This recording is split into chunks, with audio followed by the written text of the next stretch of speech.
কোরবানির পশু পরিবহনে চাঁদাবাজির বিরুদ্ধে প্রশাসন শক্ত অবস্থানে থাকবে। এর মধ্যেই অভিযান শুরু হয়েছে বলে জানিয়েছেন মৎস্য ও প্রাণী সম্পদ মন্ত্রী মোহাম্মদ আমিনুর রশিদ।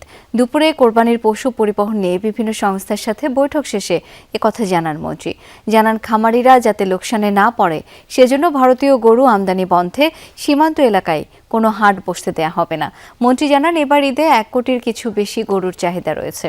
খামারিদের কাছে পর্যাপ্ত গরু ছাগল মজুদ আছে বলে জানান প্রাণী সম্পদ মন্ত্রী। তাই কোরবানির পশুর সংকট হবে না বলে আশা প্রকাশ করেন আমিনুর রশিদ। জানান অনলাইনে পশু বেচা বিক্রির ক্ষেত্রে খাজনা দিতে হবে না। ট্রাকে পশু বহনের ক্ষেত্রে কেউ যেন হয়রানির শিকার না হয় সেই বিষয়ে সতর্ক থাকবে আইন শৃঙ্খলা বাহিনী। পশু গতবার যা ছিল এবারও তাই আছে। 1,23,00,000 না, 1,24,00,000। প্রশাসন একেবারে শক্তভাবে অবস্থান নিয়েছে। চাঁদাবাজি, রাহাজানি, এই ধরনের ধান্দামির ভিতরে যারা আছে এদের ভিতরে একটা অভিযান গত পরশু থেকে শুরু হয়েছে।